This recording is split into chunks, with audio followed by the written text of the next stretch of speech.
தாய் தமிழ் உறவுகளுக்கு வணக்கம். திருமாவளவன் முதலமைச்சர் ஆகின்றார். திருமாவளவன் முதலமைச்சர் ஆகின்றார் என்ற தலைப்பில் இந்த காணொளியை நாம் காண்கிறோம்.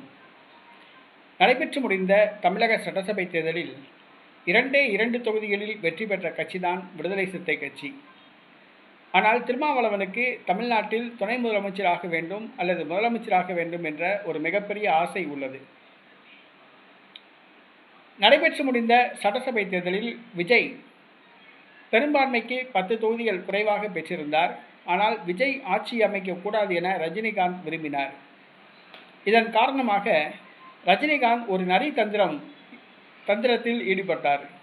அதாவது எடப்பாடி பழனிசாமியையும் உதயநிதியையும் வரவழைத்து, எடப்பாடி பழனிசாமி முதலமைச்சராக இருக்கட்டும், உதயநிதி துணை முதலமைச்சராக இருக்கட்டும் என்று ஒரு ஆலோசனை கொடுத்தார்.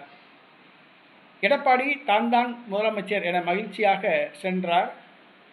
ஆனால் மு.க. ஸ்டாலின் 2 நாட்களில் அவர் அப்படியே புரட்டி போட்டுவிட்டார். திருமாவளவனை முதலமைச்சராக்குவோம், திமுக அதிமுக வெளியிலிருந்து ஆதரவு தருவோம் என்று குட்டையை குழப்பினார். அதற்கு எடப்பாடி சம்மதிக்காமல் அந்த திட்டத்தை ஏற்காமல் வந்துவிட்டார். பின்பு விஜய் முதலமைச்சராக பொறுப்பேற்றார். தற்பொழுது திமுக கூட்டணியில் இருந்த திருமாவளவன் தற்பொழுது தமிழக வெற்றிக் கழக கூட்டணிக்கு சென்று விட்டார். இந்த சூழ்நிலையில் சவுக்கு சங்கர் ஒரு திடீர் பூகம்பத்தை கிளப்பியுள்ளார். அதாவது மு.க. ஸ்டாலின் இன்னும் 3 மாதத்தில் தமிழக வெற்றிக் கழக ஆட்சி கவிழும் என்று கூறியுள்ளார். அதற்கு சவுக்கு சங்கர் ஒரு முடிச்சு போட்டு பேசியுள்ளார். அதாவது 3 மாதத்தில் திமுக அதிமுக 2 கட்சிகளும் இணைந்து தமிழக வெற்றிக் கழக ஆட்சியை கவிழ்க்க முடிவு செய்துள்ளன. இந்த 2 கட்சிகளும் இணைந்து திருமாவளவனை முதலமைச்சராக்க திட்டமிட்டுள்ளன.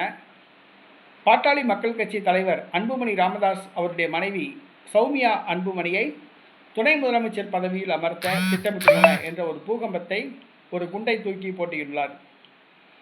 அதாவது திமுக அதிமுக 2 கட்சிகளும் இணைந்து ஜோசப் விஜய் அரசாங்கத்தை கவிழ்க்க உள்ளதாகவும், திருமாவளவனை முதலமைச்சராகவும் சௌமியா அன்புமணியை துணை முதலமைச்சராக்கவும் திட்டமிட்டுள்ளதாக சவுக்கு சங்கர் தெரிவித்துள்ளார். இது தமிழக அரசியலில் ஒரு புயலை கிளப்பியுள்ளது. இது சாத்தியமா என்பது தெரியவில்லை. திருமாவளவன் 2 சீட்டு தான் ஜெயிச்சிருக்காப்புல. அப்புறம் எப்படி துணை முதலமைச்சர் பதவிக்கு வர முடியும்? 2 சீட்டு தான் ஜெயிச்சிருக்காப்புல.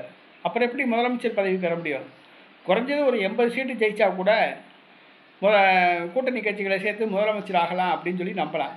வெறும் 2 சீட்டை வச்சுக்கிட்டு அவர் எப்படி முதலமைச்சர் பதவி ஏற்க முடியும்? இது நம்புகிற மாதிரி இல்லை. ஆனால் சவுக்கு சங்கர் சொல்கிறாப்புல, சரி சொல்கிறத கேட்டுக்குருவோம். அரசியல் அடுத்த 3 மாதம் கழித்து திமுக அதிமுக 2 பேர் இணைந்து திருமாவளவனை முதலமைச்சர் ஆக்குறாங்களா என்பதை நாம் பொறுத்திருந்து பார்ப்போம்.